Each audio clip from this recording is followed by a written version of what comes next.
Even I had not expected things to go this well. With our appetite only whetted by the fight against the so-called champions of Trison, we proceeded to set up a little contrivance in the time that it took the heroes to arrive. Well, I say, contrivance, but it wasn't anything all that fancy. We simply arranged the scene in a way that would make it easy for them to mistake us for the Black Wind officers. Kristoff and his buddies' cries for help were entirely unexpected but certainly worked to give our setup even more credibility. I would be able to satiate my thirst for battle for a while. And I could use the winner's order to have the heroes act as witnesses in the matter of Black Wind's arrest, which should be enough to strip them of their champion statuses and condemn them to prison. It was the perfect two birds with one stone strategy. While waiting for the heroes to arrive, I had even used the extra time to move our tableau from the boss's room to a much bigger chamber that looked like a training facility. Hold on, Kelvin. Why do you get to fight all of them by yourself? I wanted to join in too. Clearly, Sarah had misgivings about the rule that named me the sole participant on our side. Thankfully, she had the presence of mind to keep her complaints restricted to the network, although she was outwardly staring daggers at me. You've had several occasions to let loose over the past few days already, haven't you? I want to let loose a little myself. And if we do this 4 versus 4, it wouldn't be much of a fight. But I was looking forward to this so much. Master, I also have qualms about you fighting by yourself. Although you are very powerful, your build is meant to work as a support role. As all 4 of your opponents have the class of hero, is it not unnecessarily risky for you to handle them all at once? She's right. Let me do it. Ephil was uncharacteristically opposed to my decision, but I knew that her words were said out of consideration for me. Sarah's stance, on the other hand, was fueled entirely by her own appetites. This game is also meant to help me test myself in the area where I am weakest. A one against many close quarters fight. I've made all the necessary preparations. Please let me do this, Ephil, Sarah. I'll make it up to both of you at a later date. My biggest reason, however, was that I specifically wanted an all-out fight against the heroes, with them coming at me in full force. This will be a great chance to see what that unique skill does. If you say so, Master, then I shall abide by your will. About the making it up that you mentioned, would you like to come with me to another cafe? A cafe? What's that? It sounds fun. All right, I guess Sarah's attention has been diverted for now. Oh, hey, let's ask Ephil to wear a dress again when we go out. Yes, let's do that. Wow, I feel strangely motivated by all this. I thought to myself before returning my attention to the network. By the way, Gerard, am I smiling right now? Yes, you are, my king. You have been ever since the heroes first attacked. Seriously? I don't even realize I'm doing it. Does my smile look that evil? It actually hurt my fragile heart a bit to hear you say that, you little hero punks. It is a truly wonderful smile, Master. I think it's demonic and super cool. Well, different people might see the same thing in a number of ways. Wonderful, and super cool, is it? That's not too bad. So that silver-haired hero was employing psychological tactics on me? She's good, it nearly got to me. Guess I should respond in kind. All right, then, it's about time to get this party started. I've already given them a few minutes to make their preparations and cast their healing and buff spells, so they should be coming at me soon. Spirit of Light, please lend me your strength. Spirit of Wind, please help us. Spirit of Water, please and thank you. Spirit of Darkness, do your moderate best. Looking across the room, I saw 4 tiny balls of light, each one a different color, whirling around the heroes. Interesting. Those are the blessings of the spirits, I guess. You know about our blessings? It's my first time seeing them in person. People with blessings are quite rare. As someone without one, I'm admittedly envious of you all. That said, I've been promised one as soon as I succeed in summoning a certain goddess. Please return in your artificial bodies soon, Melfina-sensei. Our preparations are done. We can start any time. All right. The battle zone will be this entire room. My comrades will protect the adventurers, so don't hesitate to throw everything you've got at me. As for the starting signal, let's say as soon as this coin hits the ground. I grabbed a coin from my pocket, or rather from the super compact Clotho clone inside my pocket, and showed it to the heroes. Gotcha. To keep things fair, we'll have the adventurers toss the coin. Not that it makes a real difference who throws it, but whatever.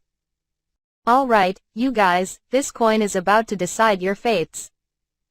Toss it carefully, okay? For what it was worth, I mouthed, don't you run away. Okay, as an extra precaution. Kristoff and Priscilla nodded furiously. Adu was still lying motionless on the floor, he had yet to recover. So, shall we begin? Guys, we'll do it like we planned, all right? You got it. Sure. Roger. Kristoff threw the coin with a quivering hand. It landed right in between me and the heroes, clinking with a high-pitched sound that reverberated throughout the room. Setsuna, let's go. Behind you. As expected, the two who looked like frontliners, the guy and the girl with the katana, immediately rushed towards me. When fighting a mage, closing the distance and forcing a close-quarters engagement was key. This was especially true in my case, when I had no tank to protect me. For their part, it was the right call to make. Come out, Moon-chan. Something flew out of the rucksack that Nana, standing all the way in the back, was carrying. Is that? It's a dragon. I cried, surprised. Rawr. The creature attempted a roar, but it was sorely lacking in impact. There was no doubt about it being a dragon, but it was still very young. Judging from its red scales, it was likely a flame dragon. Flame blaze. The little reptile sucked in enough air to make its tiny chest puff up, then spat out a stream of fire at me. However, I was already long gone from my previous position. The silver-haired girl, also standing in the back, thrust her hands forward. My turn. Just as she was about to chant a spell, I placed a hand on her head. Hey, sorry.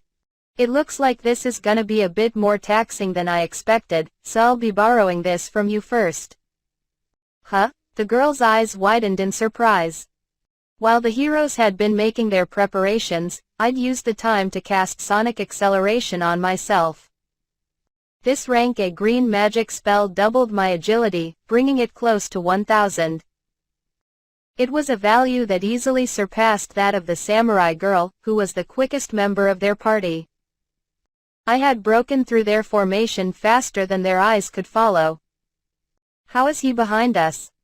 Miyabi, run away. With this move, I'd achieved my first goal and could finally reveal the special ability of my new equipment. Don't worry, this isn't going to hurt you. Skill Eater. Devour. A black aura emanated from the gauntlet resting on the girl's head. Just like Sarah's Erendite, my new gloves, collectively named Skill Eater, were rank S items made from Victor's carapace. In exchange for being a bit weaker than Erendite, Skill Eater had a special ability. It could copy any skill from a person simply by touching them.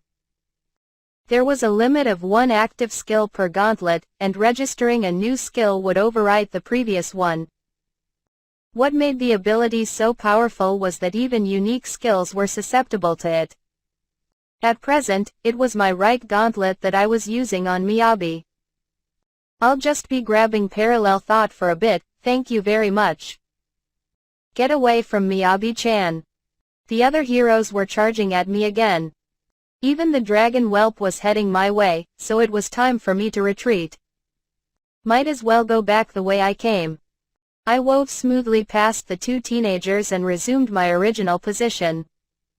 Damn. He did it again. Looks like you were at least able to see me this time. Miyabi, what did he do to you? The samurai girl called over her shoulder, keeping her katana up and her eyes trained on me. I think I feel fine. Of course she does. All I did was copy one of her skills. But let's get back at her for the psychological tactic she used on me before. I brought back the smile that had been on my face earlier and said, don't worry, I didn't do anything. Tuya, I might not make it. Oops. I had not expected her to make a face filled with that much despair. Miyabi? Shit. Nana, focus on healing her. You bastard, what did you do? You. The silver-haired girl crumpled to her knees, looking thoroughly heart-stricken. But I didn't actually do anything to her. We seem to have moved well past the point of reason here. I took the opportunity to test out parallel thought. While keeping my attention on the heroes, I prepared a spell in the back of my mind. I felt myself smoothly processing both tasks at the same time, as if I had two brains working in tandem. And this can probably handle even more synchronous tasks if I wanted it to. Miyabi-chan, are you all right? Bright heal. Upon receiving Nana's dose of white magic, she attempted to get back up. No problem. No external injury. But maybe it's a slow-acting effect. Staying wary. In case you guys have forgotten, we're in the middle of a battle right now. Please take your theatrics elsewhere, I said, throwing a radiance lance at each of their backs. The spears of light, which had appeared without warning, closed in on the girls at high velocity. I won't let you hurt them, yelled Tuya. Yeah, Setsuna cried, leaping forward. The two each intercepted a radiance lance with their weapons and continued moving forward to close in on me. Guess they can handle that much. But now we're just repeating what happened a moment ago.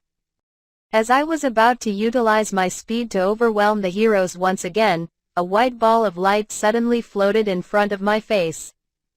Now, shouted Tuya. With that one word, the glowing ball emitted an incredibly bright light directly into my eyes, temporarily blinding me. Is this a spirit? I guess spirits aren't detected by presence sensing, then. The heroes had sent the spirit over in order to rob me of my sight, and I hadn't even noticed it was there. I had to admit it was a pretty good plan. Still, presence sensing was detecting the heroes just fine, informing me of their continuing approach. In response, I raised a crude black wall that split the room in half, cutting them off from my party's side. Adamantite Rampart. The rank A green magic spell was a direct upgrade of Earth Rampart and was tough enough to withstand several serious punches from Sarah, which was saying something. Setsuna. I know. Using iron cutting authority, now. Crash. There I was, thinking about just how tough this wall was, when the sound of said wall collapsing filled the chamber. Seriously? You sliced through that wall like it was nothing? The unique skill possessed by the samurai girl was the one that I had been most wary of, and now it was clear that my concerns were well-founded. As the name implied, the skill seemed to give her the ability to cut through anything she wanted, regardless of the target's level or toughness. That being the case, parrying her attacks with my staff or gauntlets was out of the question, and I was left with little choice but to simply dodge her blows. Blind Cure. I quickly healed my eyes with white magic and took stock of the situation once I had recovered my sight. Tuya and Setsuna had passed the wall and were seconds away from reaching me. Miyabi was in the middle of chanting a spell, and Nana was giving her little dragon new instructions. The spirits were all hovering around their respective heroes. Thanks to parallel thought, I was able to analyze all of this within a fraction of a second. One hit on you and it's our victory. Here we come. You might want to say that after you get the hit on me. For now, I welcome your efforts to keep this fight entertaining. When the two heroes were almost close enough to engage me in close quarters, both of them suddenly veered off in opposite directions, flanking me. Immediately afterwards, the dragon, who had been waiting on standby in midair, streaked through the gap they'd made and unleashed another stream of fire at me. Okay, so their plan is to hold me in place with a pincer attack while showering me with dragon fire and whatever magic Miyabi's cooking up back there.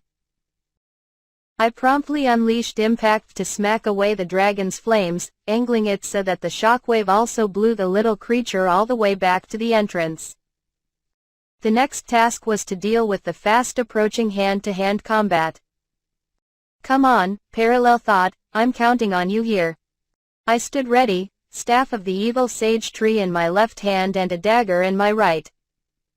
Clang! I stopped Tuya's first attack with the dagger and swept his blade out of the way.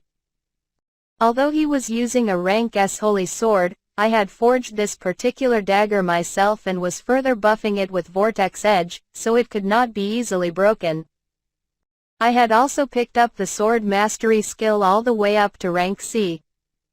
Of course, Tuya and Setsuna had the same skill at rank S and rank A, respectively, so my comparative lack of experience with a blade put me at a definite disadvantage. But that is what makes it all worthwhile. Yeah. The next attack came from Setsuna, and this I paid special attention to. In a way, she was more of a threat than Tuya, even with his rank S sword mastery. A skill as powerful as Iron Cutting Authority probably had its limitations, but I wasn't going to let her test it out on my own body. So I focused solely on evading her sword for the moment. Taking full advantage of my superior speed and using Parallel Thought to pay constant attention to danger detection, I managed to stave off the furious assaults of both heroes. The odds were so stacked against me that a normal mage would have despaired. I, however, was enjoying every moment of it from the bottom of my heart. Hollow Diamond, Hollow. Kelvin sure looks like he's having fun. Indeed he is. Master shines the brightest at times like these. Eiffel, Sarah, and Gerard, the last of whom was still keeping an eye on Kristoff and company, were in full spectator mode at this point. Looks like my king is handling them just fine. As he should, after all the training Sarah and I have given him, Gerard observed with a chuckle. Kelvin claims he wants to overcome his weaknesses in combat, but I'm pretty sure he just enjoys fighting on the front lines too much. To be fair, he has the talent for it, and I had fun too, so, all's well, I suppose. Looks like all the training Master did throughout our journey to Turai is paying off. I've been happy to see him eating more of my cooking than usual as well. Speaking of food, Eiffel, did you prepare any yet? I'm hungry now, is there anything I can eat? Of course. I put all my heart into preparing it, and Master said to go ahead and eat whenever we want. The sight of these three adventurers not showing a speck of concern for their leader as they enjoyed their little side conversation left Kristoff thoroughly bewildered. What the hell is up with these guys? Normal people would run away the instant they heard that the heroes were after them. And to let a single member of their party face all the heroes alone, these guys must be insane. Wait, are they taking sandwiches out? Do they think they're on a picnic? Completely indifferent to Kristoff's confusion, Sarah and Gerard dug into Eiphile's sandwiches with gusto. Sarah glanced up briefly. Looks like those two in the back are finally starting to make their move. With how busy he is, you think Kelvin's noticed yet? Oh, the meat filling is delicious. There's no cause for concern. I'm sure Master is well aware. I tried using the armored tiger that we've been keeping in Clo-chan's storage. The meat beneath the armor turned out to be quite soft and flavorful. Indeed, you've outdone yourself yet again, lass. They genuinely don't care about what's going on here at all, do they? In sharp contrast to the peaceful atmosphere on the spectators' side, Kelvin and the heroes were embroiled in a tempestuous sword dance. Thanks to his unbelievable speed, Kelvin was dodging every one of Setsuna's attacks and parrying Tuya's superhuman sword strikes. He was even getting to the point where he could throw out counterattacks with his dagger anytime his opponents showed an opening. A mage gradually gaining the upper hand in close quarters combat was extremely unusual.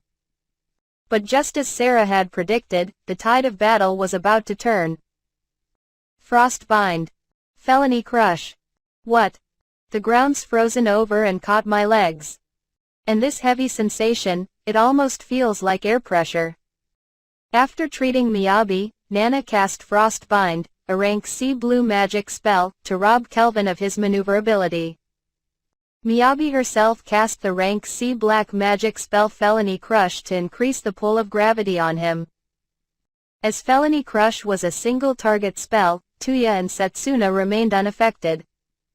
The little dragon, who had been blown away earlier, now looked fully recovered as well. This is the end. You won't be able to dodge anymore. With perfect timing, Tuya and Setsuna dove forward in a coordinated attack. Cleft detonation. Right into an enormous explosion.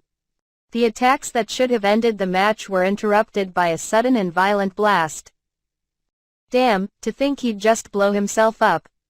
The split second before Tuya was caught by cleft detonation, which might have taken him out of the fight entirely, the Spirit of Light had erected a barrier with white magic, which protected him and spared him from the worst of the explosion. The barrier didn't even block all of the damage? Spirit of Light, no rush, but please heal me. Setsuna, are you alright? Yes, somehow. Setsuna possessed Sky Walk, an advanced skill that enabled her to walk in the air. With the speed buff from the Spirit of Wind, she had used the skill to instantly reverse her momentum and change directions. In this way, Setsuna, too, had escaped the attack. Are you two all right?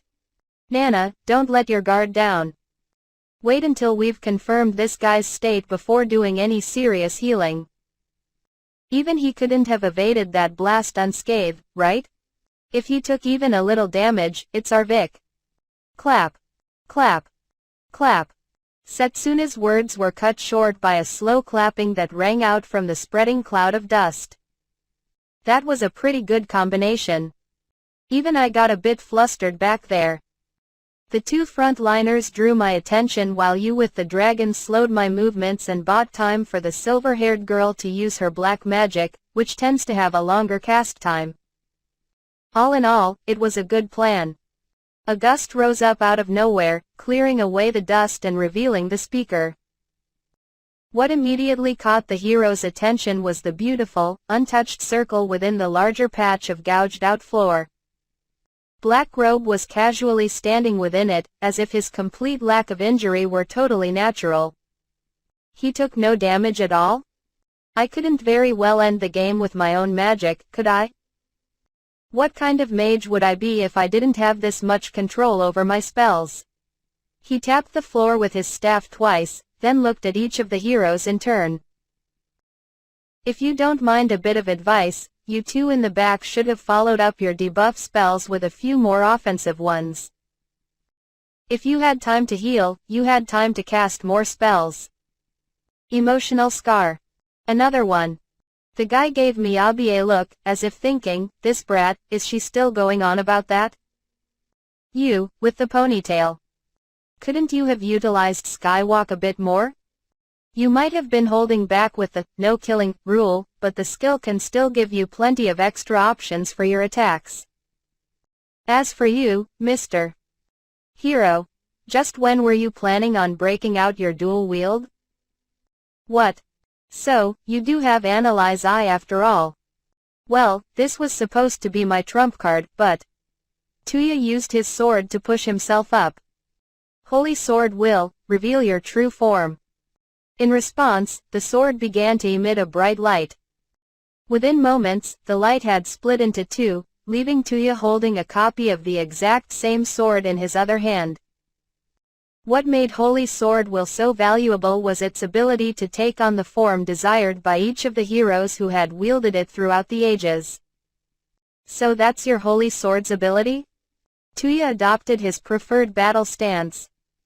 Although this would be his first time using it in an actual battle, he felt entirely at ease.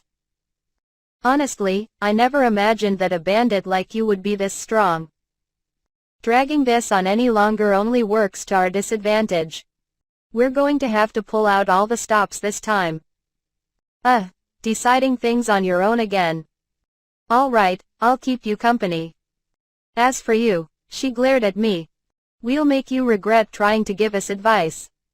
Setsuna sheathed her sword and adopted a stance that even I recognized. Ei quick draw and dual wielding? These guys sure know how to tickle a man's fancy. I'm done healing Moon-chan, called the girl in the back. Rar, rar. The whelp flapped its wings with determination, brazenly flying in circles over my head. Gone was any trace of innocence from its eyes, replaced with the glint of a predator stalking its prey. My preparation is done too. Frozen Temple. The entire area was suddenly coated with ice, and pillars of it shot up from the ground. The pillars, which numbered 10 in total, emitted a blue fog that quickly took on the shape of a majestic temple. Prepare yourself, Mr. Black Robe. This is Frozen Temple, a rank of blue magic spell and one of the most powerful ones that I know. As long as you're within its range, your entire body will be unable to move, as if you've been frozen solid. On top of that, you won't be able to activate any of your own buff spells to counter it. I recommend that you surrender now while you still can. Well, thank you for the thoughtful explanation. I tried to move my body but, sure enough, found that I couldn't. I didn't actually feel cold, and it seemed like I should have been able to move given enough time, but this was no state to do battle in. The prevention of buffs was also troublesome. For the moment, sonic acceleration was still in effect, but even that was bound to run out soon. Our ancient foe, soon to be dispatched. What the hell do you mean by ancient? It's my first time meeting all of you. The strange girl in the back seemed to be thinking it over for a moment. Lines make the atmosphere. More importantly, here goes my real specialty. Grave Death Ogre. Miyabi's shadow writhed and expanded to take on the form of an ogre that kneeled down before her. She patted it once, then lightly mounted its shoulder. This is the corpse of a rank A monster named Red-Eyed Ogre, which I revived with black magic. Of course, it still retains its rank A strength. With its power and my magic, we are unstoppable. Miyabi really seemed to want to show off to someone. I could almost make out the smugness on her face. Oh, hero, please use this. An object was thrown towards Miyabi from the sidelines. The person who had tossed it was Priscilla, who had been watching quietly up until then. Miyabi's ogre caught the item the bandit had thrown. This is a magical jewel. And a diamond, the highest rank. You want me to use it? Yes. I've kept it hidden this whole time, it's my last one. Please use it. Her tone seemed to be saying, if you guys don't win, we're dead meat. Miyabi shot a quick glance at me. I don't mind if you use it, I shrugged. I forbade my party members from interfering, but I didn't say anything about those adventurers. Adventurer, your feelings have touched me. I will finish him off. Never fear. In case you forgot, you'll still lose if you kill me, all right? I reminded her. Good grief, they finally revealed their aces. These guys sure take their time kicking into gear. Are you perhaps in trouble? Asked Sarah casually from the sidelines after finishing off another sandwich. All because you didn't find the magical jewel on her. I let it slide on purpose, okay? On purpose. But judging from your tone, it looks like I don't have to worry anyway. You know, I would appreciate you being a bit war. Gloom Lance. The black spear generated by Miyabi, powered up even more thanks to her newly acquired jewel, shot forward with a speed uncharacteristic of black magic. I quickly drove sonic acceleration to its limit in an effort to force my body to evade the attack. That wasn't a very hero-like thing to do, throwing such a dangerous weapon at someone who can't move. Please take your theatrics elsewhere. Or wait until you lose. Miyabi's brief period of verbosity appeared to be over. Yep, looks like they've gotten a bit more comfortable fighting now. The fact that Tuya and Setsuna had been creeping up on me throughout my exchange with Miyabi had not slipped my attention, either. Good one, using my own words against me. Well, let's bring this game to an end, then, shall we? It was Tuya and Setsuna who moved first. Within the space of a breath, they closed the distance between us as I slammed the palms of my hands against the ground. Arise, Adamantite Guardian. In response to my summoning, 2 black golems rose up from the ground. They were wearing full body armor and looked like larger versions of Gerard. Both of them carried great swords as long as they were tall, and their massive builds were awe-inspiring. These guardians made from green magic, the only element that had golem creation spells, were each as powerful as a rank A monster. Keep them at bay for 30 seconds, I instructed. The 2 black golems nodded, each turning to face a hero. I have to address this mobility problem before anything else. This is off the cuff, but let's give it a go. I focused my thoughts on the frozen temple spell that Nana had cast to obstruct my movements. Concentrate on each and every fingertip, distinguish each and every target. While I was occupied with this task, the heroes and golems clashed. Tuya blocked the great sword of the golem in front with his own 2 swords and redirected the attack. With a heavy thud, the golem's great sword sank deep into the ground, causing the creature to lose its balance. But the second attack came right on the heels of the first. Tuya crossed his own swords together, barely managing to hold his ground in a dangerous sword lock. NNNG. Setsuna. After climbing into the air with Skywalk, his comrade had been leaping around overhead in a wild dance. Her trajectory was unpredictable and the spirit of wind was helping her to move even faster. The golems had no way of stopping her. Using iron-cutting authority. Now. Setsuna's scabbard shone blue and her blade flashed for only the briefest of moments. By the time she had passed by, the top halves of both golems were already falling to the ground. But she didn't stop there. Without any delay, she continued dashing towards the only target that mattered. Me. Spell construction complete. Pushing parallel thought to squeeze out every last drop of processing power in my mind, I had been using the time to create a completely new spell from scratch. This was a process that normally required months, involving numerous steps, like coming up with a clear mental image and devising the formula necessary for activation. Thanks to the fearsome power of parallel thought, however, I had managed it in record time. A moment later. Ping!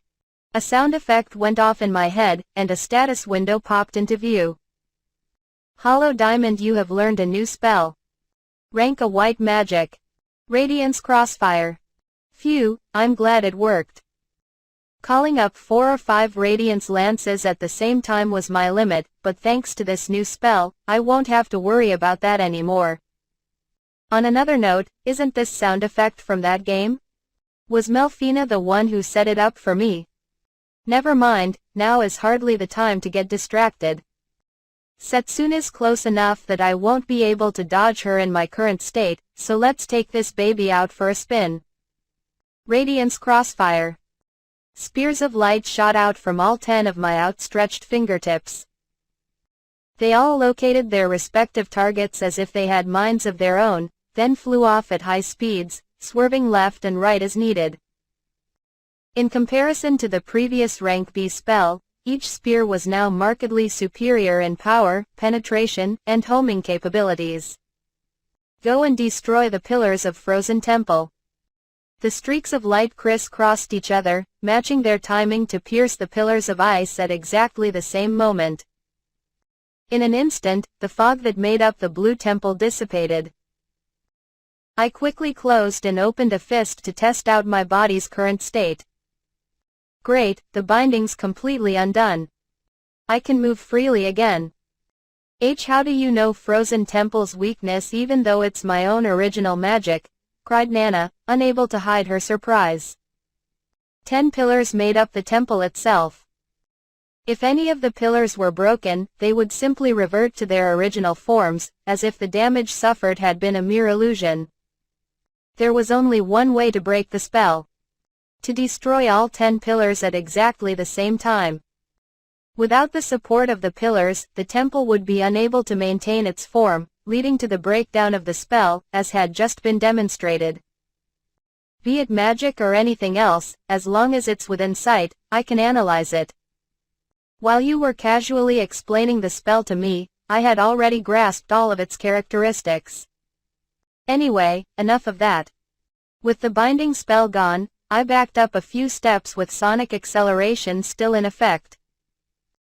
A wind blew through the spot where I had been standing a moment before. Oof, that was a close one, huh? Damn, missed him by a second, cried Setsuna. The wind I had felt passing by was none other than the samurai girl. With the support of the spirit of wind, she had unleashed the most powerful IAI that she was capable of and had just barely missed me. If she'd been quicker by a few seconds, the game would have been over then and there. Well, I'm not done yet. The moment Setsuna realized that her IAI wouldn't make it, she created a foothold in midair using Skywalk, then changed direction to pursue my retreating figure. Readjusting her grip on the sword, which had returned to its scabbard, she shifted into the next IAI in a natural, flowing movement. Once again, she was suddenly right in front of me, ready to strike me down. Out of the whole party, you really do have the best sense for battle, I noted. Setsuna felt a heaviness from her beloved sword. She couldn't pull it out. No matter how hard she yanked, it just wouldn't unsheath. What's going on? And of course it wouldn't, not with me pushing down on the hilt. Setsuna had not misjudged the distance of her IAI. However, I had completely predicted her movements and timing, and she had been overwhelmed by pure speed. First one down. I landed a fist squarely on Setsuna's abdomen. The punch was not an amateur's attack but that of someone well versed in, someone who had truly mastered a martial art. Oof. Weren't you a magic swordsman? Who said anything about that?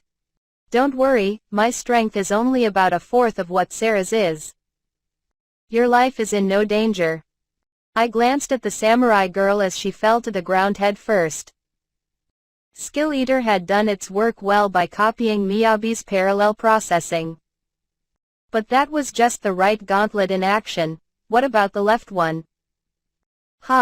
Look at my combat technique getting all the spotlight, Sarah called out in her happy sing-song voice. My left gauntlet held none other than my dear demon companion's rank S combat technique. The great thing about my new gear was that borrowing skills from party members was basically a non-issue, since I only had to ask in order to rotate different abilities in and out as needed. From the start of my little game, I had been relying on combat technique to help me move better and handle Tuya and Setsuna's fierce onslaught. Being unprepared is man's greatest enemy. So I guess you're next, young lady? Having already received the order to attack, the giant black ogre brandished an arm as thick as a log while Miyabi remained perched on its shoulder. Now that Frozen Temple had been dispelled, however, I once again had an overwhelming advantage in speed. Evading the ogre's attack was child's play. Kaboom! The creature's assault shook the floor, causing bits of the flooring to break loose and flip over. That's the power of a rank A monster for you. And Miyabi's even wreathed its fists in a black magic spell that debuffs her enemies. Talk about a troublesome opponent. However, Miyabi threw several consecutive gloom lances at me as I continued to dodge.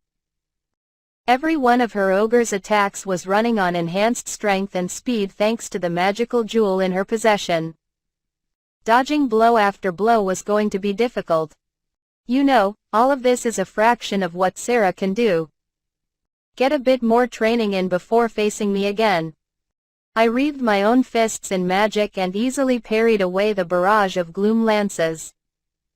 This was the white magic version of the pugilist technique that I had learned from Sarah, made possible only due to the rank S combat technique that I currently possessed via Skill Eater.